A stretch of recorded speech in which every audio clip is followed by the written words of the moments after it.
Forum Borealis. Paradigm Expansion. Greetings from the north and welcome to Forum Borealis and another episode in our Antediluvian series. Our guest tonight is the author, blogger and chaos magician Gordon White, who runs the very popular podcast Rune Soup. He is proponent for an innovative take on our ancient history that we're going to explore a little today. But let me first introduce our guest properly. Australian by birth, White's family has strong connections to the wider South Pacific. He spent much of his early years exploring and diving in Micronesia, Melanesia and Polynesia. He became interested in occultism at an early age following a series of intense dream experiences which he made his lifelong pursuit. His esoteric leanings found an inspirational overlap with his exploration of the Pacific, inspired by the likes of Graham Hancock's and other alternate researchers. This led him to study documentary production at a university level, with a research degree in film, and subsequently make an underwater documentary about Nan Madol, and then go on to work for several news media companies in both hemispheres, like BBC, Worldwide and Discovery Channel. Over the course of his career, he has also worked internationally for some of the world's largest digital and social media companies. After moving to London, he held senior data and analytics positions in such global companies like Yelp, Quip and Time Out Group, where he was Global Data Director. White has presented at media events across Europe on social and data strategy, as well as the changing behaviors and priorities of Generation Y. During this time, he has partied with princes, been mentored by a former director of a private spy agency, lived on 2 volcanoes, dined in castles, dived on sunken cities, and even had a famous billionaire night buying bottles of champagne. He became an early blogger and gained huge success with his chaos magic blog Rune Soup that eventually turned into a podcast. Its website is one of the most widely read practical sorcery blogs on the internet. He engages with everything from entheogens, synchronicities, UFOs, revisionist history, career guidance, graphic novels, the future of media, probability, and divination to pop culture. Gordon White has the ability to cut to the chase and detect patterns and forces at play in the world, and to propose hacks and magical interventions. He is generally described as smart, urbane, funny and worldly wise. The main mission of his work is the attempt to cohere an evidence-based magical worldview, combining history, paranormal research, the best available scientific research, and ufology. He's been interviewed by most of the popular shows out there, like Richard Hoagland's The Other Side of Midnight, Skeptico, Aeon Byte, Gnostic Radio, Occult of Personality, The Richard Dolan Show, The Higher Side Chats, to mention a few, and of course, now, with the ultimate feather in his hat, the forum itself. Over the course of his journey, Gordon has had the privilege of speaking with some of the world's leading authorities in Assyriology, religious studies, genetic research, magic, psi research, and ufology. His ventures ultimately led to the publication of his books, of which one, Starships, A Prehistory of the Spirits, our show tonight is based upon. This original book is a fresh breeze to a confined area and a defining text to the new magical renaissance. Albeit known for his grasp of current events, Gordon's ideas are based on a deeper understanding of our clouded prehistory. Starship addresses the question of who we are by tracing where we come from and by drawing out the stories and the spirits accompanied and evolved with us. The goal is the restoration of context. To this end, he applies his globally recognized data and demographic skills to realize a groundbreaking work of truly interdisciplinary research, utilizing mythological, linguistic, and astronomical data to reconstruct Paleolithic magical beliefs. He maps them to the human migrations, explores which aspects of these beliefs and practices have survived into modern spirituality, and what the implications and applications of those survivals may be for us. After almost 2 decades living in New Zealand and London, he now resides on a small permaculture farm in southern Tasmania, where, when he's not working on it, writes books and runs his podcasts and blog. But today he joins us to account for his model of our human prehistory.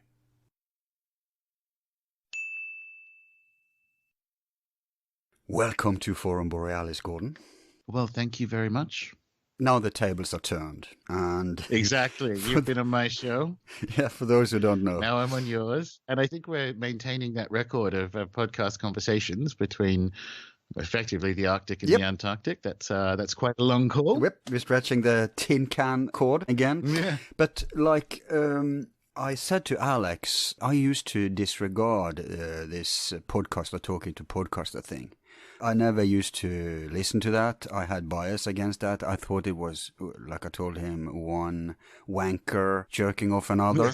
Then I realized he made me aware that it's actually can often be more interesting than regular. I think you're both right, Al, because I kind of think the same as you in many respects as well. So I think you're both right. Yeah, but like Alex said, we get a generalist perspective if we've been going for a while. We have a lot of guests and we get a survey that's pretty rare. So at least if we're picky with the podcasters we interview, it can be pretty interesting. Yes, and as we just know from before you hit the record button, the conversations you have before the show are always really fun. Yeah, we should really release those as bonus or something. That would increase the membership. But today you're not on as a podcaster. Actually, you're on as a regular old school guest. Right. Because if people don't know it, you're an author too. I am, and. This show today is going to go straight into our series about Antediluvian, and you have a very fresh and original take on that perspective. Probably be annoying to some people. Other people will find it quite interesting. So we're going to get that. But you know what the first question I have to ask you is, right? Was I a weird kid? Exactly. Were you weird as a child? I suppose I potentially was. I mean, my childhood was almost bucolic. I mean, I grew up in coastal New South Wales in Australia. So my parents' house overlooked 3 beaches, and it's obviously nice and warm and what have you. So I didn't grow up anywhere. It wasn't a school of hard knocks. It was a boring, bucolic suburban childhood. But from a weirdness perspective, my father's a psychiatrist. My mother is an energy healer and channel and so on. It's a sort of odd combination. It didn't really manifest that much in how we lived our daily lives, but it potentially suggests, I don't know if there's genetic interest in these kind of areas, but from about the age of 13, I sort of woke up one day. It was a Saturday morning like it is here now. Just bolt upright in bed, aware that I'd had some kind of intense dream experience, which I cannot remember. And I stole some money from mother's purse and walked down the hill about 3 or 4 miles 3 miles, I would say, to what we used to have back then, which was a very good independent bookstore, and bought a bunch of what are now terrible books on occultism and neo-paganism and so on. And it was just off to the races from there. There was some odd childhood experiences to do with hag attacks and sleep paralysis and that kind of thing when I was from about 3 to 6. So me and dreams have always been quite intense. But yeah, that I guess I was precocious in my interests rather than weird in the sense of odd, if that makes sense. But if your mother was like a New Ager, you must have gotten some spirituality in with what you say, mother's milk. Literally none. Yeah, Nice. well, potentially. Yeah, potentially. It was kind of funny because she had, before she got married, she told me these stories later, but she was an English teacher before she was married, and it was very 70s stuff she was interested in. She used to do automatic writing and lived in a haunted house and all this kind of stuff. But then you marry a psychiatrist and you tend to put that stuff away for a little while. Right. And interestingly, it was my kind of discovery of occultism and witchcraft and what have you as a teenager that almost, I don't want to say like rekindled her interests, but in some sense, yes, I kind of changed the pH of the house that allowed her to kind of pick up her own odd behaviors again. And she certainly never looked back. So in a way, you might as well have agnostic parents then. Something like that, yes, because if you do live in a house like that, even though my father is kind of, I suppose, technically a materialist, but not very good at it, because like mother's friends are all psychics and all that kind of stuff. So he's been confronted over the course of his married life, at least, with, you know, evidence that clairvoyance or whatever you want to call it is self-evidently true, and all the kind of side effects that happen. I mean, you would know this, all the kind of side effects that happen when you acknowledge the reality of these phenomena. So he's just not very good at materialism. I actually don't mind that. I think he's not that interested in it, but he's sort of dimly aware that there's a reality to it, and I think that's generally fine. Isn't it ironic, Gordon, that so many people who devote their lives to study the psyche are materialists, and so many people who devote their lives to study matter are spiritual or have a metaphysical outlook? Yes, it's yes, ironic is exactly the right word for it. Yeah. I know a lot of actually spiritual psychiatrists, but they are a minority, I think, all in all. It is the weird phenomenon. I think, you know, materialism, fundamentalism are people who are basically just afraid of the soul. And you see the opposite too. You see the New Age fanatics are usually, they have a secret fear of matter. Yes, I think that's quite true. But today we're gonna, it's gonna tie in a little. You issued a book that kind of went under the radar, I say. It deserves more attention. It's called Starships. Your other books we can get back to at the end of the show. But the interesting thing with this book, I read it. I don't know how many people who interview you have read it, because I've been listening to some interviews with you other places, and there's so much interesting stuff to discuss with you that we always end up other places. But I'm going to try to stick to the subject today and rather have you back if you're game for that, and then touch all the other fun stuff that's possible to discuss with you, right? Sure. It's funny, let's hope I can remember it. Yeah. And me too. I'm kind of reminded of, because we've been trying, people don't know this, but this is like, our third or fourth attempt? Yeah. But also the book came out in 2016, and as I was flipping through it, preparing for our discussion last time when we had Skype issues and so on, I'm just sort of flipping through the book going, oh yeah. And it kind of reminds me of that line in Indiana Jones and the Last Crusade where Sean Connery says, I wrote it down in the book so I didn't have to remember it. Right. Because I'm looking at it going, oh yeah. And I just know Al's going to ask some really detailed questions. So let's do it. Let's see what happens. Yep. And I'm also going to try to stick to the big picture. We have to balance both those things. Sure. But now it's, you know, I read so many books. They send me books all the time. You know how that goes.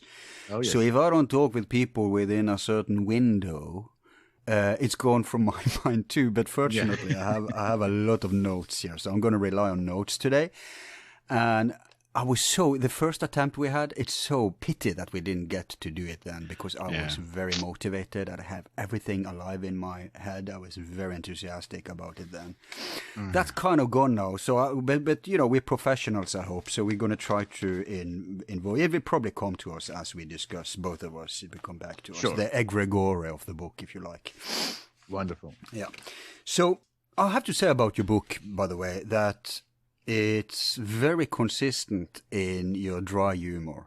Oh, thank you. I mean, that alone is worth. It's Gordon have so many brilliant puns. You love it, folks. And especially when it comes to pointing out the weaknesses in the mainstream paradigms, but also in the other direction. You're not actually I would say, an ancient aliens proponent. They're not going to find that, at least not in the traditional sense. No, because I would push back on that. I had Richard Dolan on my show, and I've been on his as well. And I actually am an interventionist, which is the word I like for it. But I'm an interventionist millions of years back, more like Prometheus, if you will. Well, hang on, when you say Prometheus, I mean the film. The film, yeah, right. Yeah. So from the fundamental basis of the origins of life, the balance of evidence simply is overwhelmingly in favor of something like directed panspermia. One of the goals for the book, because when you were on my show, we chatted about similar influences in the 90s, Graham Hancock, Fingerprints of the Gods, that sort of thing, right? Mm. All still there. And what you find when you do alternate history is you need to do historiography.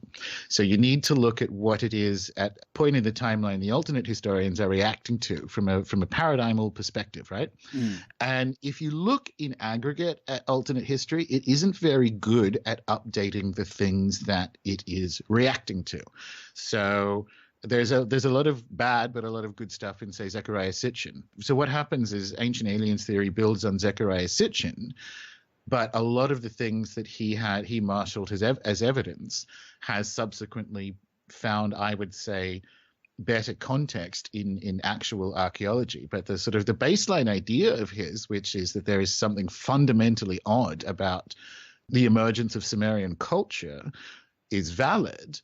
But the sort of nuclear-powered rocket ships mining gold kind of thing, probably less so. And that is my main concern. The goal for the book was to essentially attempt to update the baseline evidence that we can use for alternate exploration, if you will, because I kind of look at, like you, I follow it all and go, it's so meandering, and the premise, particularly when you're looking at a show, and it's kind of unfair. It's a bit of a straw man to use something like Ancient Aliens as your villain. As in, I'm referring to the TV show in particular, but it's also not, because I mean the show is popular and long running, and what that means is that if you're a showrunner, I'm ex-Discovery Channel, so I know this stuff. If you're a showrunner and you have a popular show, you kind of have to, at the beginning of each season, look at places in the world where you can find an archaeological site and then show up and go, did aliens do this? Because that's what the audience wants. And so the discourse is kind of terrible, but the fundamental question of whether there is either non-human, which is the broad category, and or specifically off-world interactions in either life on Earth or human culture, those are very important and open questions. And I think the evidence is still there for some kind of interventionism, but it's not there like you can't go to Borobudur and go, no, this temple. Because aliens. Yes. Because that's a going to. Well, what I usually say is to people who are virgin to that show, not many left now, but I say watch the show because they often point to real mysteries, real anomalies. Sure. Right? But the explanation is knee-jerk because aliens, and they have to. That's what pays their bills. Correct. So if you can disregard that, and that's what I love with your book, because I was going to ask you as my first question, what possessed you to write it? And I did expect that your answer would be that you both wanted to, because there's a lack in this field. There's a lack of a middle golden mean, if you like, a middle way. Because on the one hand, you have those cheap solutions where they explain everything either as aliens or, as in Theosophy, everything is the masters materializing, or as in the bankruptcy of academia gatekeepers. And I kind of think you balance between all those usual explanations. Would I be right to assume that? Yeah, I think so. And that's one of the other failure when it comes particularly to alternate history is this again, it's another straw man, this knee-jerk idea that everyone and everything in mainstream is wrong. And here is this ragtag bunch of, genius pirates out there giving you the correct story, and that's not correct. That's just fundamentally not correct. And where we look at the big challenges, and you would understand this very well, the big challenges are in the kind of cosmology that happens around something like archaeology, because I don't ever want to go out into some sort of scorpion-riddled desert and spend 2 months digging through a 5,000-year-old garbage dump. I will leave that to the grad students, and I will look at the data from this empirical, useful way of generating data. But it doesn't necessarily follow, and this is kind of the point of the book, it doesn't necessarily follow that if you were good at that, if you were good at that diligent data generation, that you're going to be good at data interpretation. It doesn't happen anywhere. Exactly. Nassim Taleb says something which I really, really like, which is it's sort of like, he's referring to it in terms of obviously finance and so on, but it's sort of like asking the carpenter who built the roulette table for gambling advice. And you go, that's the wrong person to ask. This is the kind of puns that is permeating your book. I just have to say that. And it doesn't invalidate either the gambling expert or the carpenter to say, I'm sorry, Mr. or Miss Carpenter, I'm not going to go to you for gambling advice. It is a very nice roulette table. And it works very well. Yeah, and you know this, we're from like mystery school perspective and so on. It's what Whitehead called our last 300 provincial centuries. The way we've categorized our methods of truth validation, our epistemology and so on, is this ridiculous atomized materialist over categorization. And I'm just talking because we're the ones who had the problem happen to us, specifically Northwest Europeans. I'm talking specifically about us. We actually did and do have other ontologies, magical ones, metaphysical ones, philosophical ones, in which this information, I think, finds a better home for that wider philosophizing. And that's sort of the goal of the book. Right. No, I just have to say also that phenomenon you point to, people usually don't think about that, but it's such a good point, the one about the carpenter and gambler, because you see it in so many fields. I'll give you a short example. If someone has paranormal abilities, like here in Norway, there's like this humble, I guess he's Christian in a way, old guy who has great abilities, especially for healing. And then all the journalists go to him to try to explain it, but he has no idea. And that has always annoyed me, that they always go to the people who manifest something and expect them to be able to explain what they're manifesting. But are they so lucky that they have that gift in addition? You know what I mean? Absolutely. It's the same of the kind thing as the graduate student actually making a discovery. Now we're going to trust that person to explain this discovery? And no thanks. I'd rather buy your book. And it happens so rarely. I think arguably it did happen with, and this is one of those cosmic strange things about Göbekli Tepe, for instance, bringing it back to the book. Dr. Klaus Schmidt, who did in fact discover it, was probably he unfortunately died, and that's what I mean by it being weird and cosmic. He died a couple of years ago back home in Germany in his pool of a heart attack. But he was very open to the kind of things that would be at home on a show like yours or mine to do with, well, what are these people doing? Yeah, but was he on the record? Yeah. Because my impression is that he was it directly with Graham Hancock and stuff. No. Okay, how could he survive as an academician if he is open to this officially? I think if you find something that good, but I also just think, if it's rare, like it's rare to find. But I think the idea that his career would be put at risk for it, like he's the guy who discovered Göbekli Tepe, I think if he hadn't died, he could, no one was going to take that away from him. Like if he'd lived, which he should have, unfortunately, another couple of decades, he would have spent that time in Turkey unpacking the site, because it's a very large site and only a small amount of it has been unpacked. And that's why, and I liked him as an academic, because if people, and even ones that I think the speculation is too far away from the evidence, so the like Andy Collins Cygnus mystery stuff, right? So Andy Collins has been out there and met Klaus Schmidt and whatever, good. But he would remain open to, yes, it's possible this might have been used for drugs. We don't know what else we're going to find because it's this giant hill and we've only dug a little bit of it. And it's that is an academic honesty and rigor that I like. It's not saying, no, you're wrong, because that's a statement you can't make if the site hasn't been excavated. And so I really liked him. And he's one of the rare sort of academics who would be able to do that. And just kind of tying it back to our conversation, it would be lovely if we lived in a world where they're all like that. But not only do we not, it's rare. Unfortunately, they seem to die. Yeah. We're going to go back to Göbekli Tepe because right. your book is big on that. And we're also going to go back to bashing the mainstream academia, but that will have to happen in another show as a main theme.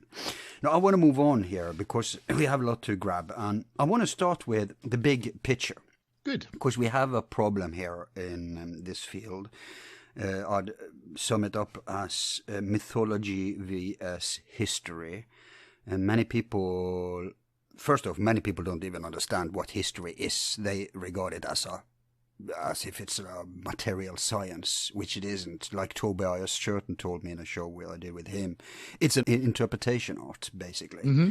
And mythology is the same thing there. People don't understand mythology. There's so many levels to it.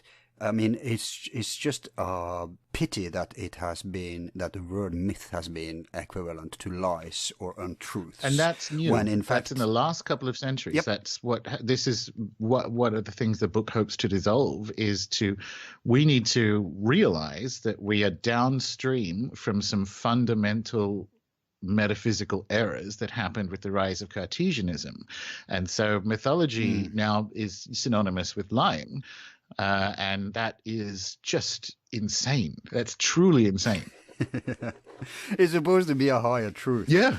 And people also fail to see another thing that I think we should inject very early in this conversation, and that's what we could maybe call the transformation of consciousness, because that's what leads to the literalism, either of the very pathetic materialist interpretation of ancient culture or the equal literalism of the ancient aliens interpretation.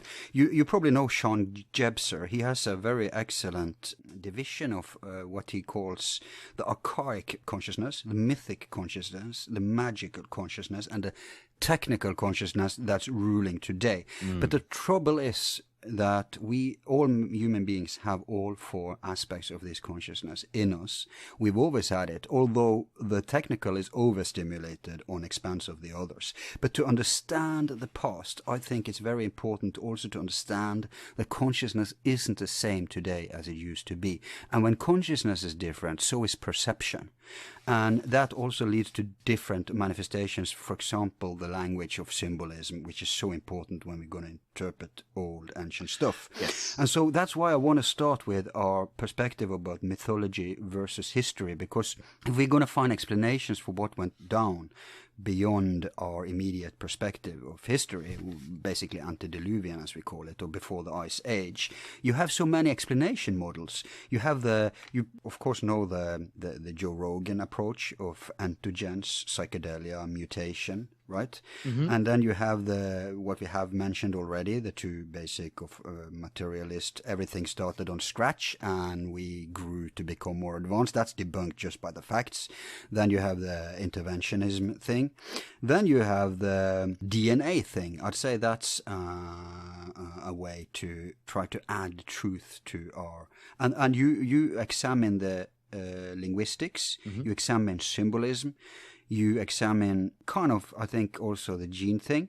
And then we have the myth thing and the artifacts thing in addition. Now, the question is, do all these approaches, is it possible, you think, and maybe you're making a case for that in the book, but is it possible to use all these tools we have to uncover the distant past and find some kind of coherent picture of what was going on? It is possible, I suspect, if you sequence them correctly. So I've actually had a couple of people on my show, Dr. Amber J. Seppi, quite recently. She just sort of did her PhD on how we think with and learn from non-Western, like in an anthropological context, how we think with and work with non-Western ways of being in the world. Because what tends to happen if we try to look at Amazonian plant lore, when we bring it into the sort of Western sphere of what is allowed to be real and not, it breaks into pieces. So instead of having plant spirits and so on, what you have is molecules that are allowed to exist and be active ingredients. And that's a failure. Empiricism is actually really good as long as you don't let it become a belief system, because it's not. It's one subset of a way of understanding one thing about the world. So what I mean by it's a question of sequencing them is like, well, what things do we actually know empirically that we can use to, or that may provide illumination on Paleolithic culture?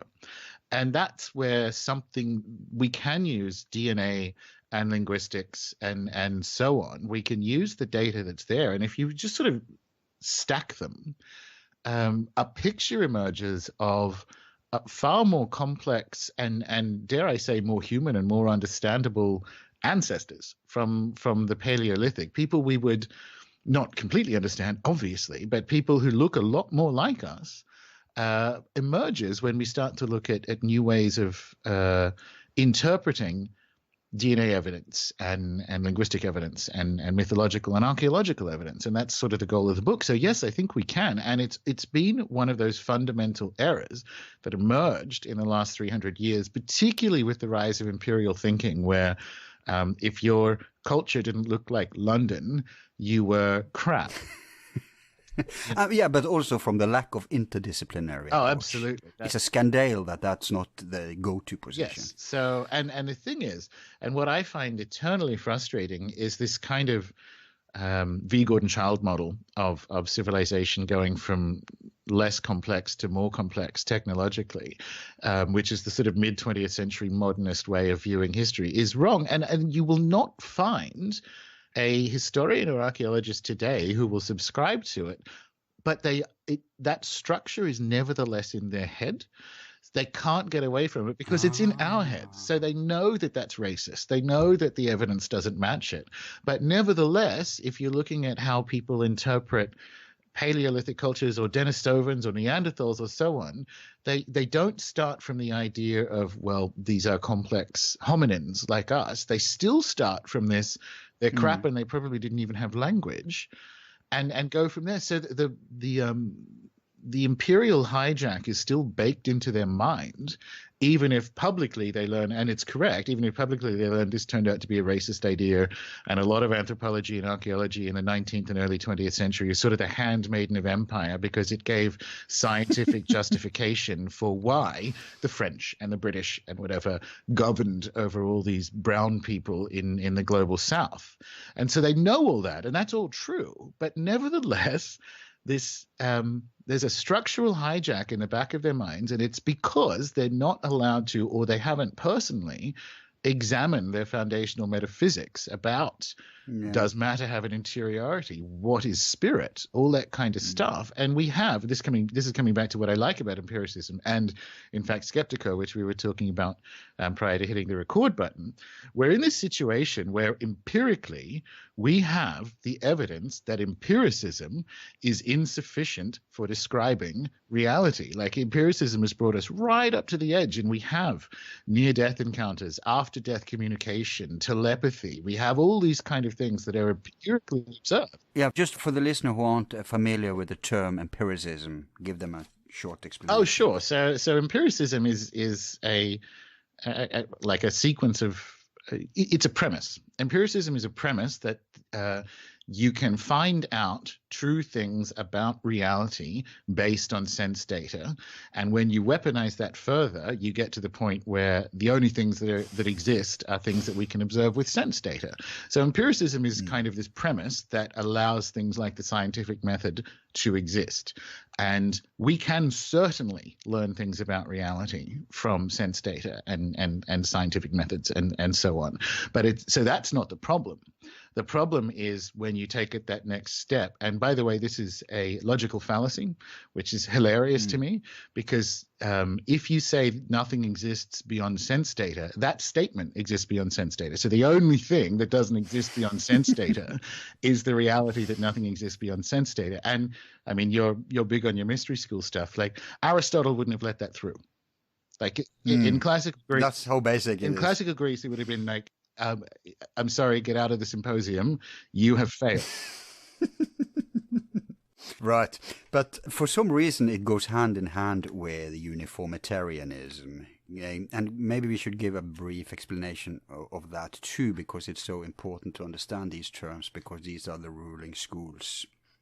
I don't know what you mean by uniformitarianism. Oh, yeah, well, okay, I can do it then. You do it. Maybe you call it something else, but it's basically out of, I think it was the 18th century, the 19th century, there was actually many spiritual-minded, I say, or religious-minded is better to say, scientists, and they were subscribing to catastrophism because that was the inherited culture, religion, right? Sure, yeah. You go. Now I'm on the same page. Then came this, okay, you take it over from there. Right, so, and in a way this was good, but in the 300 years, pretty much, depending on when you want to date it, but I date it from Descartes just because that's where most people date it from. But in our 300 provincial centuries, as Whitehead called it, it was a process of, it began with a theological argument with amnesia. So what people miss this, but what Descartes was trying to do wasn't to disenchant the universe. He was trying to prove God. And his proof isn't very good. But nevertheless, what it did was sort of split mind off from matter completely into this ethereal, immeasurable realm, and he kind of gave that to priests and God, and it's this easy way of giving physical stuff to science, and that kind of carried on for about 50 years or 100 years or so, and science suddenly realized, well, we don't need any of this non-physical theological stuff, and we can just kind of carry on. As part of that process, particularly hitting into the 19th century, the rigor with which this premise, which is wrong, was used to dismantle a lot of cultural ideas, like Noah's flood in this case. That Noah's flood was retained because these people, for the most part, were Protestants. So we're talking Northwest Europe. Yep. So they were, they thought the Bible was more or less true until the emergence of these scientific schools that sort of said otherwise. And geology in particular had a battle, because as geology emerged as a discipline, and I really like geology, it sort of became fairly obvious that the timelines of the planet don't match the Bible. And one of the last things to go was this notion of catastrophism, which is important in the Bible. You have Sodom and Gomorrah being destroyed, you have Noah, you have all that kind of stuff, right? And so they're like, there's no evidence of a global flood. And it was one of those foundational statements, which is we look at things like the movement of tectonic plates and the building of mountains, and when we find fossilized shells at the top of Mount Everest, we know that used to be the seafloor, but it moves very, very slowly. So you have this idea that nothing geologically happens fast, and that idea is also wrong. But it's funny, now we've had to do in the 20th century, and it's translated to culture immediately. Yes, and in the 20th century we kind of had to do the opposite, because we started to see more evidence of not just the Ice Age, but potentially how fast climates can move. Mammoths with undigested food in their bellies, etc. Exactly. And also the challenge with people forget this, and it was just in the 80s, but people forget how difficult it was for the acceptance of the idea that the meteor impact that sort of permanently changed the climate, that ended the reign of the dinosaurs, that one of the reasons that was resisted for so long was we inherited as like an attempt to get rid of the Bible as a way of describing the world, probably good. We had this sort of slow moving cosmology with geology, and that itself got in the way of science. And it's sort of funny. I don't know if you've had Dr. Sheldrake on, but he sort of has this idea that if you go to do a science degree, in the first year you should do nothing but the history of science. And I think that's really clever, because nothing in academia would elevate scientific discovery more than giving scientists the context. Because my cousin is a former Oxford astrophysicist. She's back in Australia now. And we would talk about the history of science. And she's like, I literally have a PhD and I'm an astrophysicist at Oxford and I didn't know this. I'm like, what the hell? And but it's, yeah. By the same token, theologians should potentially have a first year history of religion in a way that isn't taught by theologians. Yeah. And we might get some interesting ideas. But yes, so one of the other challenges when it comes to understanding things like the end of the Ice Age and what can exist before it, we have this inertia of previous ideas, and we have mistaken them for reality. And all ideas are provisional in many respects. That's not metaphysically true, but from an empirical perspective, all ideas are provisional. So yes, there's so many challenges that need to be unpicked, and if we don't know this, then you do end up with the peculiar manifestations of ancient aliens and all the rest of it. And it's just a pity, because there's really the story of mankind is magical and very likely involves literal aliens and all this stuff. Yeah, your book is a case for the magical story of mankind. But you say the ideas. It's not the problem. Isn't that they even had different ideas? The problem is we don't even understand these ideas. The interpretation of those ideas, that is a real problem, I'd say.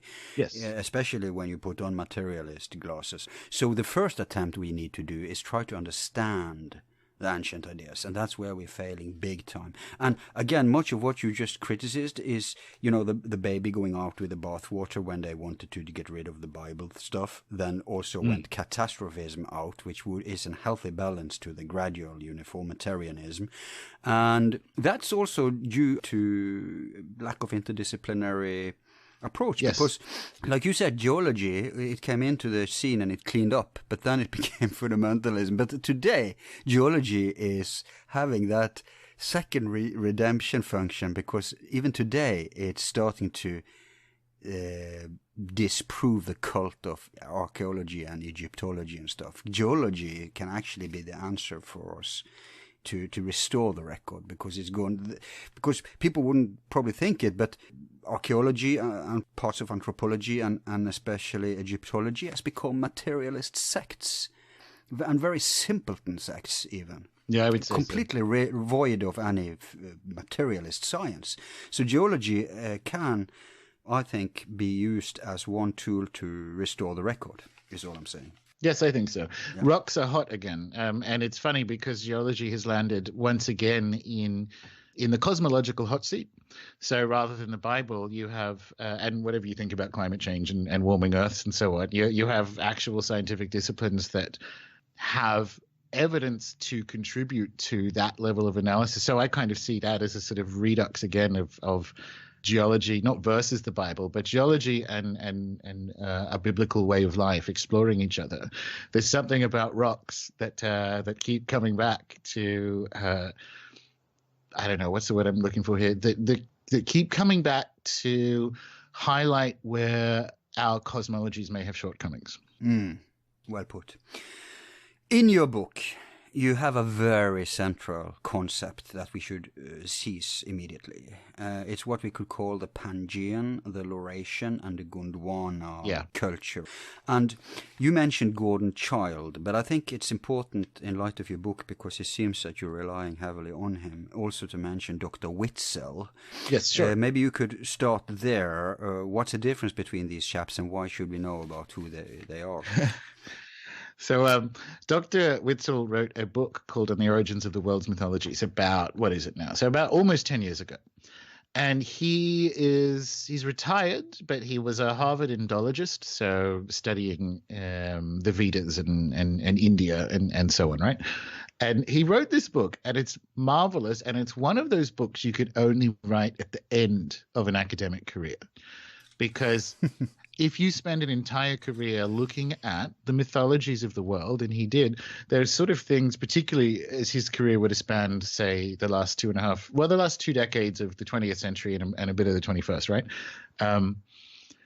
You are not allowed to have, grand narratives are suspicious at that point in time. So as we sort of moved out of that mid-20th century diffusionist idea that more complex and generally lighter-skinned cultures diffused technology and culture into less complex, browner cultures, right? One of the ways and this is another one of those examples of it being a good academic development, but it was a temporary one. We essentially kind of landed in postmodernism with everyone invented everything spontaneously. It's sort of like separating the children when they fight. You have this, you have this. Everyone invented everything independently. And political correct interpretation. Sure. And it might have actually been a necessary way to bash some of the more racially problematic ideas on the head. But it's also, Like eventually you have to reconfigure stuff. And this book is sort of saying, look, he did something remarkable. He essentially family treed the mythologies of the world. And he split them into these three schema and matched them to where humans were in their journey out of Africa to try and give a date for where these emergences were, because they do line up. And this is so kind of fascinating to get. But the earliest one, which is the Pangaean that you mentioned, he completely, and he admits to this, he said, I'm making this up because we have no evidence at the top of this sort of family tree I've created for what it could be. But at the more recent one, the Laurasia one, which happened about 40,000 years ago, you have the mythological motifs that look like something in the Bible or the Maya in Central America and so on. And it's sort of a beginning of the world to the end of the world. You have your world egg and Father Heaven and Mother Earth typically being separated, and you have descending generations of divine children. And there's probably a trickster in there who gives civilization. But what you have is this kind of coherent beginning of the universe to end of the universe model. And the motifs are found around the world. And it appears that they were picked up around the 40,000 year mark as a result. If his hypothesis is correct, and I think it is, broadly correct, because the other thing about this book that's so good is he's like, look, this is one person. This is messy. This is a first attempt. Here's what I found. Obviously, some of the timelines and motifs and whatever are going to switch around. But it was one of those honest academic things of like, I'm going to put this book out at the end of my career because I'm a world expert on the mythologies of the world. And there are motifs that overlap. And the people who have these motifs have previously been genetically in the same, we know this genetically, have been in the same parts of the world. So if we line these up, I think we can track the development of mankind's mythological experience of the world all the way back to prior to leaving Africa. Now that, and even if the schema is broadly correct, because the statement makes sense. Like we know that, well, for a start, brain cavities were in fact larger in the Paleolithic. So the idea that they were more dumb than us I agree with that. But, intelligence isn't tied to the size of your head. It's to do with the thickness of the, I don't know the English word, but the brain bark, I think we call it. Sure. So the point is, though, that we're morphologically not just more or less identical, but in fact that they have like advantages that we would that we think correlate with intelligence, right? So the idea that they just didn't have language and were wandering around not thinking about the stars and the ocean and whatever for 50,000 years, is just garbage. And that's kind of why I opened with Göbekli Tepe, because that's the proof of it. The proof is the first thing we did was kind of wonder what's it all about. So this is what the schema does, and what is so important and why I spend so much time talking through Dr. Witzel's hypothesis is this is one of the important things we need to baseline if we are going to be looking at non-human interaction with the development of human cultures and technology, be that aliens or spirits. Because if you remember the show, what you will find is like, well, why do the Mayans have a pyramid and why do the Egyptians have a pyramid? And there's a sort of 4,000 or 5,000 year gap between them. Must be aliens. You go, well, or because if you go back 40,000 to 60,000 years, the people in both these areas shared geography, which suggests that there was at least some cultural transfer. How about we start with that? How about we actually baseline and develop an understanding of how humans may have, of human cosmologies, and then go looking for the flying saucers. And so it's one of those... Yeah, but it's easy to critique them on the why, in the same way the mainstream archaeologist. But I think, to be fair, we also need to point out that it's also as much the how, and that's one of the big mysteries, and we're going to get to that later. But yeah, the how is interesting. The why may well be interesting, but the why, I think, has to emerge from a different data set. Yep. So you're absolutely correct that the how is pivotal for. It's pivotal in its metaphysical implications. The philosophical, the mythological and archaeological and genetic ones, I think we need to kind of just baseline. Well, what are the things we know in the sort of 1/3 of the way through or a quarter of the way through the 21st century? We have these genetic data. We have these I don't want to say mythological data, although it technically is, but like this mythological framework that may broadly be useful in analysis, we have, and stack these up and then go looking for it. And it's a remarkable achievement. I really do recommend the book to people. It's this enormous doorstop of a thing. And it's this sort of fascinating way of matching and just allowing you to think with, well, why do we have these civilizing tricksters all over the world, and why do we have a giant snake in so many places, and all that kind of thing? Yeah, we're going to get to those. But Dr. Witzel's book, what is it called, by the way? On the Origin of the World's Mythologies. Does he only rely on myth, or does he also relate to DNA and stuff like that? That's the thing. So he kind of does a similar scheme where you match what we know about the movement of humans out of Africa between 70 and 85,000 years ago and as a result, he maps that to the appearance of kind of myths in Vedic cosmology and in South American cosmologies and North Americans and all that kind of stuff. So it's not relying on the myths. He doesn't actually, it's interdisciplinary, put it that way. So he has a lot of stuff. The parts that he misses, I think, where, shall we say, alternate archaeology or alternate history is stronger, which is to do with island Southeast Asia and to do with the sort of true antiquity of that particular corner of the world. And he, I think, underreports or underemphasizes what I think is probably quite significant, which is the memory of the end of the Ice Age as it's kind of tumbled through various mythologies around the world, including the Bible. So I think he does sort of mention it, but in a breezy way. But again, it's a big, messy book, and it's a first attempt, and that's why it's not... No. It's not solved, right? It's the beginning of a discussion. Yeah, and that's where the legitimacy of your book comes in, then, because you try to rely on more evidence approaches than just that. But I think you should walk us through the Pangaean, Laurasian, and Gondwana concepts, because they are big in your book too. Sure, yes. So these are the three... epochs, and I want to be clear that they're not civilizations or anything. Like, these are academic terms that Dr. Witzel used to describe I guess macro changes in the world's mythologies, and he works backwards because you sort of have to if you're moving up the family tree. And the Laurasia one is the one that emerged the most recently. So all Abrahamic religions are Laurasian. The majority of the world's religions now are, right? And they typically, the motifs that you find in a Laurasian cosmology, which he thinks emerged, and he's probably right, although I would push it a little bit further southeast, somewhere in sort of southern Eurasia, which is a bit annoying because he calls it Laurasia, but anyway, about 40,000 years ago. That's where that word comes from, okay. Yeah. And it begins with a creation motif of the entire universe, typically a world egg or something like that. Father Heaven, Mother Earth being separated. We find that, of course, in Egypt. We actually find that in the Bible with the breath on the water in Genesis and so on. And that we certainly find it in Sumer, and we find it in the Americas. And then you have, and of course, and then you have sort of descending generations of divine children who become kings or demigods or so on. And that motif again... Hang on. The gods perspective, it began with the gods, then the demigods, and then the royal lord kings. Is that a Laurasian theme? Yes. So it begins with the creation of the universe. Yep. World egg, Father Heaven, Mother Earth.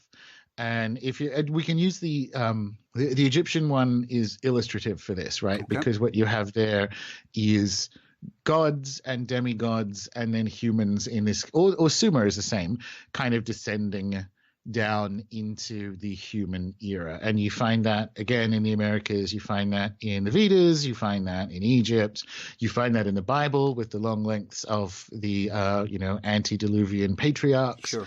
And so on. But the question is, for this grand unified field theory, how long back does this one go, the youngest one? Laurasia? He speculates that this cosmology, based on when all the human cultures that have these motifs, and there's more of them. You end up with a trickster bringing civilization and a dragon being killed and some sort of golden age in the distant past and a flood and an apocalypse. Okay. So he calls it the novel. The novel emerged from the earlier kind of categorization called Gondwana, but we'll get to that, which he calls a forest of stories, and we'll come back to that because it's important. Yep. But essentially, you have a beginning to end full explanation of the universe emerging about 40,000 years ago, and this is based on the fact that if you look at 40,000, and if you that look predates the Ice Age. Okay. it does, and that's where the flood thing gets interesting because I'll come back to that as a matter of fact. Yep. I think in the flood part, it may well be there, but I think because of the uneven distribution of flood motifs around the world, I think there's a very good case, dare I say open and shut, that a lot of those flood motifs are a memory of the end of the Ice Age. But we'll come back to that. Yep. So when you look at where the last time all the cultures that express these motifs, this sort of novel of mythology, beginning, middle, and end, well, the last time they were all in the one place was about 40,000 years ago on that journey out of Africa, right? Because Is this based on genetics? Yeah. So the out of Africa data, which, by the way, Okay, so you support the out of Africa hypothesis. Okay. Oh, absolutely. I actually spoke to some of the geneticists in Oxford who do the work, and I had all the alternate history questions for them.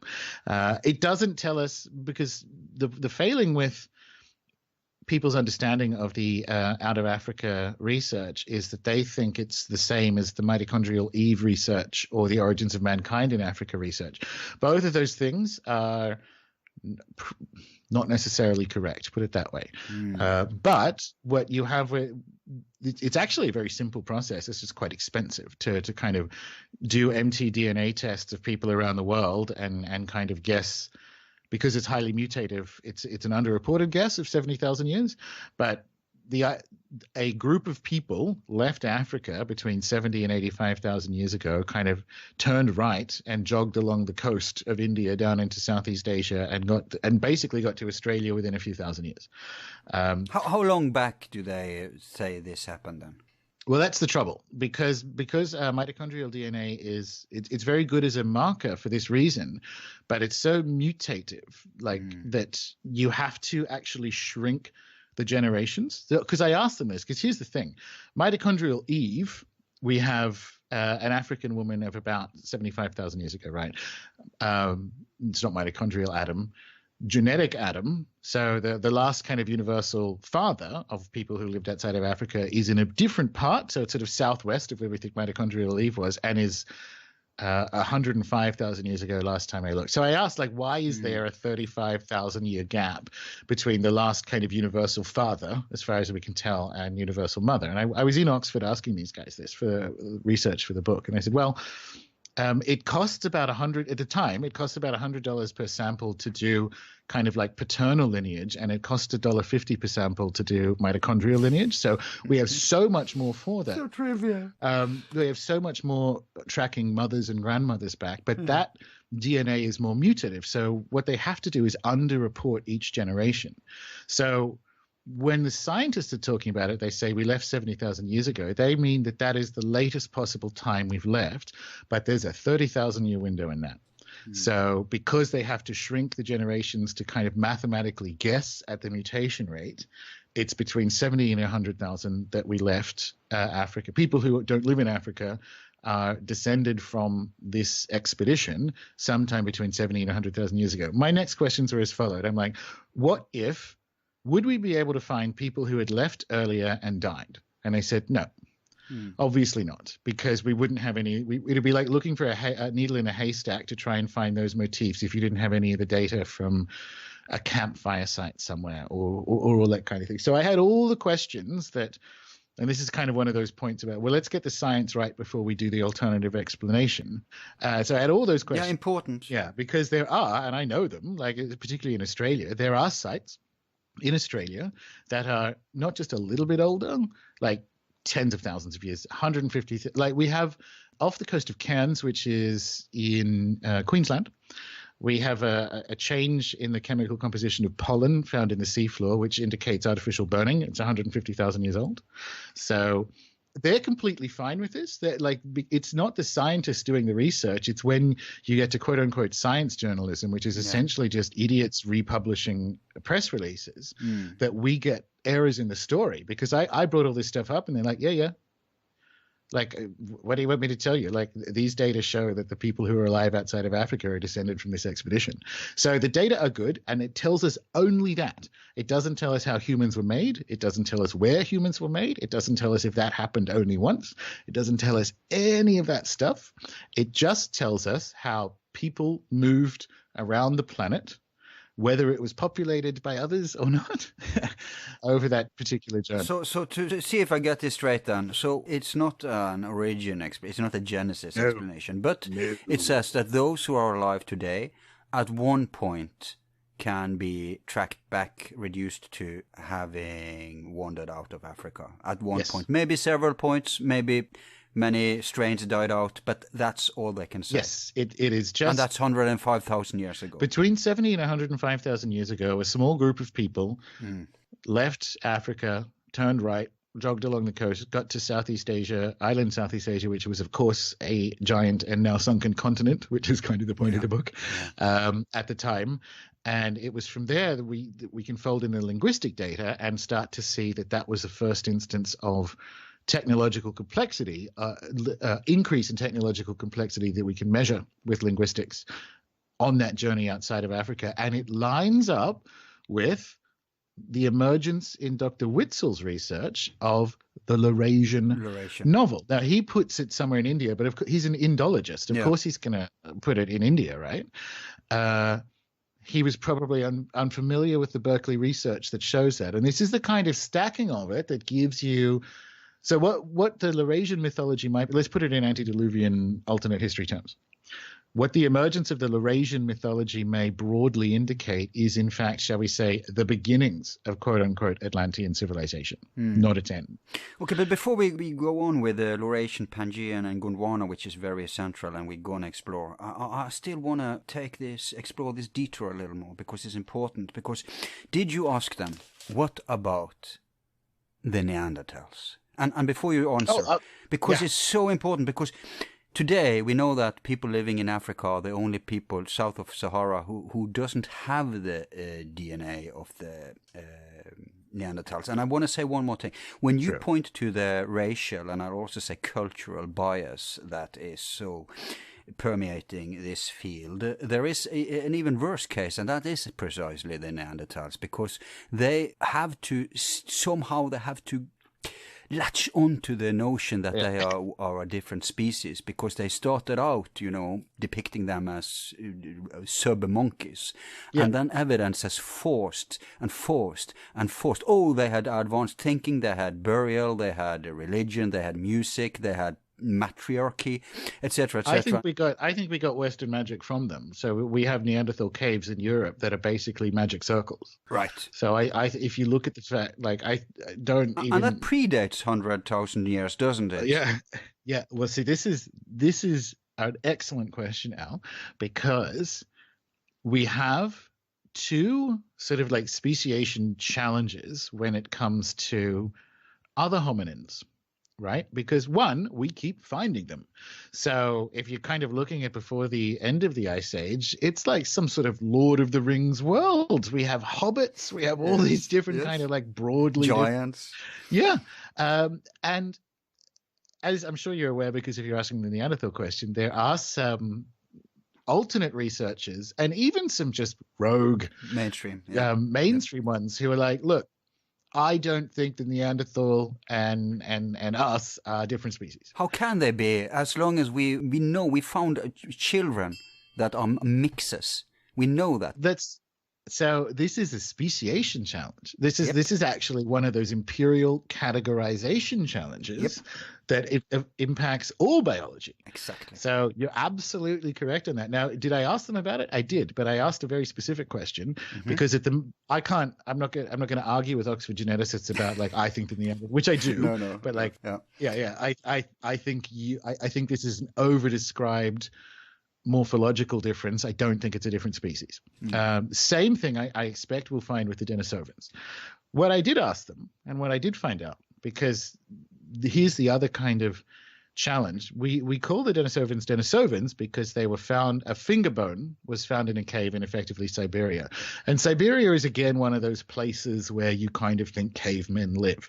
The trouble is, it's just a finger bone. That's the piece of evidence. The highest level of hominin genetic admixture, to put it another way, humans that have the highest percentage of Neanderthal and Denisovan DNA is found in island Southeast Asia and Oceania.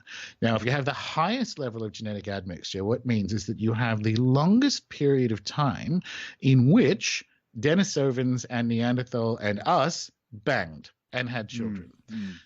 And that is where we have a sunken continent and a 40,000-year-old development in cultural complexity. And although he thinks it's in India, but it's his guess, we have the emergence of Laurasian mythology. But I think, and also let's not forget, in this corner of the world, defying all explanation is, of course, Homo floresiensis, or the Hobbit. So it's not just that we were banging ones that looked kind of like us, which is the Denisovans and Neanderthals. There are these weird Hobbit ones. And here we also have, of course, Gunung Padang and carved mountains that look like proto-pyramids. So what the hell? Yeah, but it's ironic that Blavatsky, who has been so po-poed and certainly not accepted in science, she was onto this probably because of she had access to documents. That's another story. Interesting. Yeah, she did, and we can take that after the show. Because my explanation for that would have been much like it is for things that I think have been over-described in alternate history, like the Piri Reis map.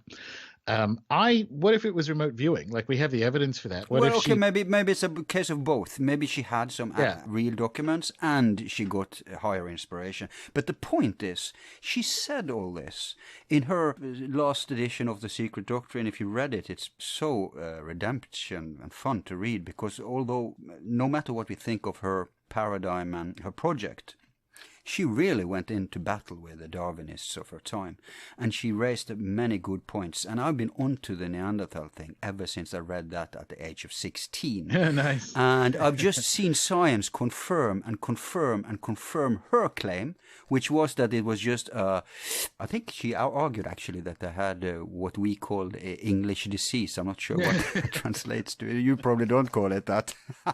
Funnily enough, English, it's weird to say that. So in New Zealand, my old boss used to call pedophilia the English disease. I don't think it was that bad. But no matter, she argued it was a part of the human species. And back then, it would be ridiculous, because back then they were supposed to be these low-browed brutes, right? Yeah. But now... But we thought that about Africans. We thought that about Australian Aborigines in the 19th century. So yeah, that too. She's completely correct. Well, not completely correct. When I look at evidence like that, this kind of tips me back into almost a skeptical land. Like, we know, we demonstrate that telepathy and remote viewing and things work. And then all of a sudden we have these people who claim to have, let's just call them magical powers. All of these people have made assertions 100 and something years ago that are broadly accurate. It just seems to me the most parsimonious way. There might be documents. We'll talk about it after it. I know there is. But you don't even need them. You actually don't need them for the model to work. Like, what you have is, well, here's this woman who spent, and again, I'm not a theosophist. I actually quite like Blavatsky as a person. I think she's fascinating. But here's this woman who spent her entire life doing these techniques. Well, she's going to get some hits. Come on, I think that's entirely fine. Where we fall down as a broadly described community is to marshal that as evidence, and it's actually backwards. No, but that's where the artifacts comes in, and also the DNA, because if you do have documents that are very, very old, like pre-Vedic or proto-Vedic, proto-Sanskrit, then obviously we have to see what they say, because they are closer to the origin. And if she or anyone has, close Dona, all that stuff, if we have evidence like that, sure, the claims of the channelers or the clairvoyants or whatever we're going to call them aren't enough, doesn't count as evidence. But when evidence stack up and confirm it, that's the interesting part. That's when documents and artifacts comes in, because they are the evidence. And then we have to re-examine the claims coming from metaphysical sources too. Yeah. Although I'm not a big fan of using that as a big... I kind of entertain metaphysical sources and your book, Starships, and that's the weird part. It's not... It's not really an anthropological take. It's more a book meant for magicians. We're going to get back to that too. Yeah. Yes, but that's when it gets interesting, because then we have to entertain seriously. Okay, if these people were onto it, maybe there's other aspects that we haven't confirmed yet that they're also onto. And if it's coherent with all the other evidence, like the mythology, the linguistics, the genes, then we really have to re-examine what we believe about these things. And that's based, as I said, that's the goal of the book. I'm not trying to solve anything in the sense of X marks the spot, here's Atlantis. It's more, well, here's, here we need to re-examine reality based on things that we know, like that we've empirically demonstrated, and where they align with things that have metaphysical implications. And that's why it's a magical book. And there's a political aspect to it in a weird way. So one of the things I say in the book, which I think is very important, because it's published by Scarlet Imprint and they do amazing occult books. It's an actual beautiful object, which I can take no credit for because I didn't obviously publish the book. I just wrote it. Yeah. But if we used to tell these stories, and by we, I mean people like you and me, Al. If you don't know and tell your own story, someone else will tell it to you. And that is what's happened to us. That's why you have these beaming morons like Dawkins and whatever telling me my story. Like we do this for thousands of years, and their foundational premises are wrong. So we've all it's time to pick the ball back up, frankly. You do an excellent job out of that, and to a large extent I'd point to your book as the one I would be most sympathetic to, but I have a couple of beefs. I didn't plan to introduce them yet, but the first nitpicking here, where we may disagree, is precisely the Neanderthal enigma, because I don't think you actually take that on, and that's a criticism. No, I don't. I don't. And speaking of Scarlet Imprint, I was writing my book at the same time that Peter Gray, who's one of the two people, the other one being Alcestis, who actually are Scarlet Imprint, and he was writing Lucifer Princeps at the time, and it's sort of he was kind of doing what I did to it. We were joking, I'm doing for Atlantis what he's doing for Lucifer, which is kind of giving a better history of it and its implications, right? And so we caught up once. This is when I was still in London. We caught up once in Soho, and I'm like, "How's the book going?" And he's like, his eyes bulged, and I'm like, "Yeah, I recognize that feeling, because to tell one part of this story, you have to tell the entire history of the world and pull out a bit." Yeah. And he's like, "That's exactly it, because it's not a history of the world, but I have to go back 150,000 years, and a lot has happened in the last 150,000 years. So criticism accepted. There's not. You kind of had to pick your battles. And no, but it's not just that it's void, because I mean you can't say everything. I agree, but it directly interferes with one of your main premises of the book, which is the Southeastern origin thing. But we'll get to that. But you see what I mean? It's kind of data. I don't think it does. I don't think it does, because we also have the linguistic evidence in Gunung Padang. So I don't think it directly. The humans that left Africa weren't traveling through an empty landscape. The Denisovans and Neanderthals and whoever else we end up finding were out there. So I don't think it does at all. And it's because I have stacks of evidence. What the criticism that I will accept is, and I couldn't put it anywhere, is and some other previous alternate historians have looked into quote unquote Neanderthal civilization. I hate that particular C word. Mm-hmm. I like the other one. Mm-hmm. You mean culture? No.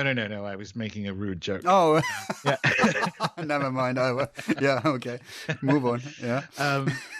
Yeah, so but I couldn't put that anywhere. But I don't think it. I think the first emergence outside of Africa of cultural complexity that we can find being island Southeast Asia, I think the case is good there because it has Dr. Joanna Nichols' sort of second expansion research, and also the cave art that's found in Java, the sort of 500,000 year old carved mollusk shells in the same area, Homo erectus, and again the hobbits and all this kind of stuff suggests. And the Celtic, it seems that they are the origin to the Celtic ethnicity, the Neanderthals. Who knows? It's actually not my area in that sense. They completely look like Celts. Yeah, it could be. Yeah. But anyway, let's move on about the Pangaean and the Gondwana. But it's valid. It's valid. I couldn't put. It's already 110,000 words. Yeah. I couldn't put my speculation of what Neanderthal quote unquote civilization and where it comes from is, but I'm very interested in that research. At the London Occult Conference, whatever that was, 2016, I gave a presentation that relied very heavily on those sort of magic circle caves and stuff that we found with Neanderthal. So I'm very sympathetic to it. But the book is the story of how we sort of stack the empirical evidence that we can and sort of give that to the world of magicians and alternate historians to say, look, this is in fact, there is some good stuff. It's just been poorly interpreted that has emerged empirically that we can use, and we should, because there are questions that need pursuing. But I think it's racist to exclude that data point, which is the Neanderthals. I think it's not from you though, but in mainstream anthropology, disregarding and keeping them as a different species for so long, trying to force. Yeah, you're probably right. It'll be one of those, I hate using the word paradigm change, but eventually we will come to a point where sort of officially it'll start with the Neanderthal and us divide will be erased. Yep. And eventually we will come to that point, and all of a sudden all these different data will change the story. It still doesn't impact the fact that you may, I mean, we all have Neanderthal blood, but it still doesn't impact the fact that you can genetically trace your part of your lineage back to these people who moved around the world out of Africa. So do you know what I mean? Yeah, but you say we all have Neanderthal blood. Apparently people south of Sahara doesn't. That's what I mean. Yeah. So, but that's an indication that we who left Africa genetically admixed / banged with the Denisovans and Neanderthals once we left Africa. That's why it's not there. And that's probably also why they think that's where we originated, because they don't have that admixture, and then they think that's the pure. And that is a misinterpretation of the data. Yep. And that's a bad one. But what the data do show is that we mixed with other hominins, which is Denisovans and Neanderthals, once we left Africa. And more importantly, most of that mixture over the longest period of time happened in island Southeast Asia, well, what is now island Southeast Asia, but was, of course, Sundaland, or a continent twice the size of India, a landmass that is sort of sunk at the end of the Ice Age. So I don't think, maybe, and I honestly don't know this because the data aren't there, maybe when our little colonist expedition out of Africa hit island Southeast Asia, they found a fairly developed, and probably did, fairly developed Neanderthal, potentially even Denisovan cultures, maybe. I do think, like I said, I think we learnt magic from them. If you look at that cave, it's a magic circle in a cave. So I think they taught us magic. Yeah, they had ceremonial burials. Yeah, they had flutes, which are pretty magical. Yeah, and interesting. They sailed the Mediterranean. They actually were a seafaring, smaller seas as far as we can tell, but they had boats. This isn't, Yeah. And one last thing about them before we move on to the great picture, and this is just a anecdotal observation, but if they are the origin to the gingers, basically, which much seems to, I mean, some even think they're the origin to the Asperger phenomenon. But if they are this, then have you seen children of gingers when a ginger and an Afro-black has a child? that would be genetically the most different, and those children look like an entirely new species. Sorry, not species, but ethnicity. I hesitate to use the word race, but I know what you mean. And that makes sense because they're so different. The one without the Neander gene, and one that apparently is the direct ancestor of Neanderthal gene. See, no, I haven't seen that, but I'll tell you something interesting. I'll tell you something about the sort of Spanish and French and then English colonists into Melanesia. Mm-hmm. So we're talking in the sort of Samoa area. Yeah. They would encounter, and it was particularly the missionaries who would encounter this, the Spanish ones. They'd hit these Pacific islands, and here are these sort of beautiful brown Melanesians. And some of them would have red hair, red curly hair. And obviously, because they were missionaries, they thought, well, this must be where the lost tribe of Israel showed up. Yeah. And it's again that kind of like dumb biblical observation, but we can extract that and go, well, what were ginger kids doing? Or brown kids with ginger hair in Melanesia. But of course, as I just sort of mentioned, the highest level of hominin genetic admixture is found right there. Right. So there you go. Denisovians. But what about the Australian Aborigines? Isn't many of them supposed to also have blonde hair and blue eyes? Yeah, sometimes. You can get... this is why I went and asked. I had like a list of questions, and I saved all the weird ones for the end. Yeah. But like, I'm actually not a geneticist, so I know that there are other ways that, or other explanations for why that kind of stuff can happen. Right. But also, what's emerging in, and rightly so, what's emerging in our understanding of Australian Aboriginal history is, in fact, how connected they were to different parts of the world. Anyway, so they were visited. What was it, 4,000 years ago by India? We know the Maoris have European ancestry partly. Well, I think you also touch upon that in the book. Might not be mine, but I think here's what's so interesting to me about what we can learn. And what's fascinating to me about this is I'm very Dr. Sheldrakean about what genes and DNA actually do. Like I don't think just because we can see them move about the world that they are at all an explanation for kind of how life works. It's that famous Terence McKenna line. That's like saying you understand Los Angeles because you have the phone book. It's not correct.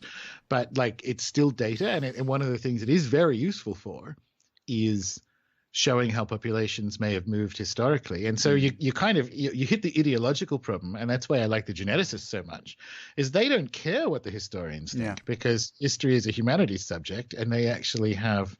And this is one of the areas where I like hard science. They actually have the hard science going, I don't know what you want me to say. This is what the hard science says, so update your stories. Like, but they don't even care. Yeah, but then there's conspiracy theorists, especially white supremacists, who doesn't agree with what they find and think there's a political spin to it.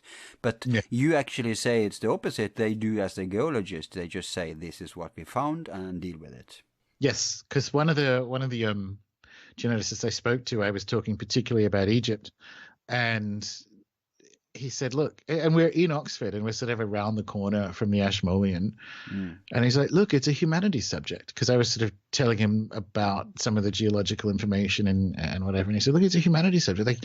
And the hard science types don't care what the Egyptologists guess at. They just sort of let it go over their heads because they're not emotionally involved in it, because I don't think their personality works that way, but they don't even credit it. Right. But clock is ticking. I suggest we leave this detour now, and then you walk us through the Pangaean and Gondwana, and then we take a short break, okay? Sure. So we're back 40,000 years with the emergence of a kind of cohering of a collection of different mythologies or mythological motifs into this story.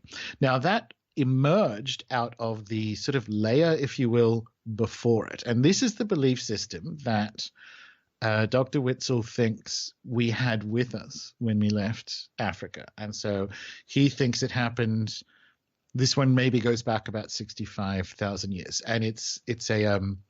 he calls it a forest of stories. Is that Gondwana? Yes. So again, and it's I want to emphasize, if people are kind of only half listening, we're talking about Gondwana and Pangaean. He's using geological terms, but that doesn't obviously mean that he's using geological timelines. He's just trying to give you a sort of metaphor of how these things sort of worked and split. So the Gondwana belief system, his guess is based on the spread of the motifs. It's about 65,000 years ago. And rather than having an apocalypse and a creation of the universe, it has a continuous creation. This is interesting to me and potentially for you, Al. The Kabbalah, then? Well, not... So because the Kabbalah has a beginning of creation. Right, but that it's ever unfolding. Yeah, but that's different to, like, the Gondwana idea is that there was never a beginning. Right. So it like just cycles. Yes, or not even that. Like the universe just is. Okay. And it may well have a sort of distant high god. But what I find fascinating about the Gondwana belief system, which you find in places like New Guinea and Australia and so on, where the universe has always existed, there's no explanation for why it's around, which is what Kabbalah has that. So it's Laurasia. But is shamanism closely tied to the Gondwana concept? Shamanism, it is. There are more motifs in, say, Siberian shamanism that come through from Gondwana, but it still has the Father Heaven, Mother Earth separation kind of stuff. Okay, so even shamanism is Laurasian. I see. Yeah, okay. it's older than that. Like, and so you do have a distant high god, and probably a civilizing trickster, but you have a totemic origin of mankind, and it's very commonly a tree.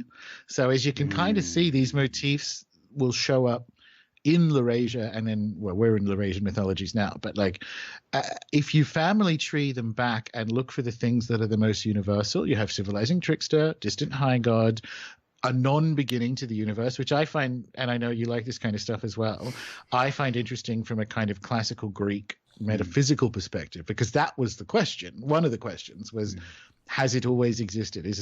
Are you an eternalist, or is this place made?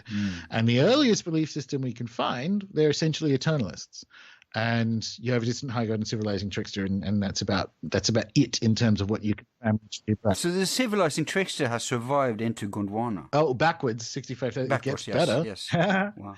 It gets so those at that point, he's kind of run out of. So 65,000 years ago, he has speculated as to what our mythology was, and it's what I just said. Yeah. Now he's at the point where I'm going to say he guesses, and he does guess, but let's be clear, it's an educated guess of someone who is a Harvard Indologist. So it's not me guessing. No. So he makes up the next one. Because he's kind of run out of. This happens in linguistics as well. As you get further up the family tree, there are fewer and fewer connections, right? Because it obviously has to start with someone. 65,000 years is as far back as he can get, but it's obviously not the beginning of the story. So he builds what he thinks, and he's very honest about this, which is to his credit. He's like, I've invented this. This is what I think mankind's first belief system is, and he calls it Pan. Again, he disregards, of course, the Neanderthal, because there we actually have data, but he disregards that, right? I think you will find, because I did, that the Pangaean data, because he calls what he speculates as mankind's first mythology.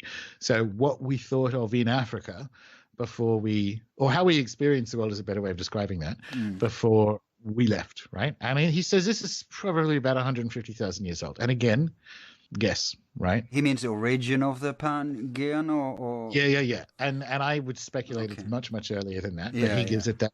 Because remember, he's Harvard, man, you know. He's mainstream, sure. Right? But still, it's still good. I mean, he still thinks out of the box. So from 65,000 to 150,000 would be the Pangaean. Yes. And Pangaean, and this is where it kind of comes back to a better interpretation of ancient aliens. He thinks that the Pangaean belief system has a high god departing Earth for a pre-existing heaven at some point. It sends down a trickster emissary, right? So again, civilizing trickster. Mankind violated some sort of taboo. Oh, the fall. So there's the fall is 150,000 years old, and he thinks based on the global distribution of it, there was some notion of like a well of souls, sort of afterlife, and a giant snake, which may or may not have been the same thing as a trickster. So if you get 150,000 years back, our belief system is essentially we interacted with a trickster emissary that came down from the sky and taught us things, and either that was the fall or we disobeyed what we were taught, and there was a fall. And that is what a Harvard Indologist found when he family trees back up the mythologies of the whole planet, and he went mainstream to 150,000 years ago. And what is good about, I think, magicians and alternate people reading a book like Starships is I do say, like, I give magical eyes, if you will, to the data that he's there, because you're never going to get it from him, and you're never going to get it from geneticists, and that's fine. It's back to the roulette wheel, right? This is what the roulette wheel maker has come up with, and you go, well, that's interesting. That's very interesting. That as far as a Harvard Indologist is concerned, our oldest belief system is should be familiar to, and I'm not saying this is the case, but it should be familiar to people who are Ancient Aliens fans. And because of that, what's the answer? Did it happen in some way, shape, or form? Or the fact that it is globally distributed, that we have messengers coming down from heaven to teach us things, is it because we've had that story for 150,000 years? Or did it happen? Or is it both? Yeah, that's a classical. Yeah, you have the same problem with Philosophia Perennia, right? Sure. If it's really archetypal, universal, objective, valid impulse, it's not just that you will inherit it directly back in time, but it's also that you can tap into it anytime, any place, and that will cloud the problem of, is this a physical lineage 100%, or is it a spiritual 100% pouring down lineage? Is it a lineage from above or from behind?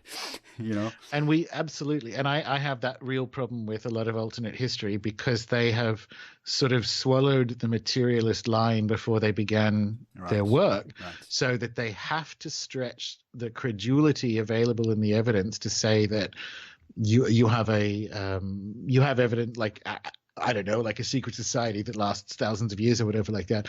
And if there's not the evidence for it, like, it might have happened, but it doesn't need to have happened for the cosmology and the information to survive. And it's the same thing with the sort of extraterrestrial version of Ancient Aliens. If you look at the improbabilities of, in particular, Giza, but there are a bunch of them around the world, as you know, if you have swallowed the materialist tea before you look at the improbabilities of how Giza was constructed, then the only thing you're left with is physical aliens, because you're a materialist. There are other ways that this could and probably did happen. Yeah, unless you accept ancient advanced civilization theory as a competitor to the Ancient Aliens. But you're right. But doesn't that just push the timeline back? Doesn't that just push the timeline back? And you have to ask that question at the beginning of the Atlantic. Still the chicken and the egg. Yeah, exactly. But you have that's a trap then. That's a materialist trap that alternate history people can walk into then. And I think that you don't find with people like Blavatsky or magicians or shamans. Yeah, they will be the other foot in this picture then. Yeah. I hope so. I hope that's the general idea. Okay, let's take a break, and we'll go more into these concepts in part 2, and we'll also revisit Göbekli Tepe, because your book is big on that, and I also have a lot of notes that we can't go through, I think, but we'll try. Maybe we can touch upon them, but not the depth they deserve, though. But let's take a minute, make some coffee, go into depths in part 2. Fantastic. Yeah. All of our files are free and will remain free. If you like the show, you can show support by donating $1 to help with expenses. Just use the PayPal link on our website, YouTube channel, or Facebook page. Thanks.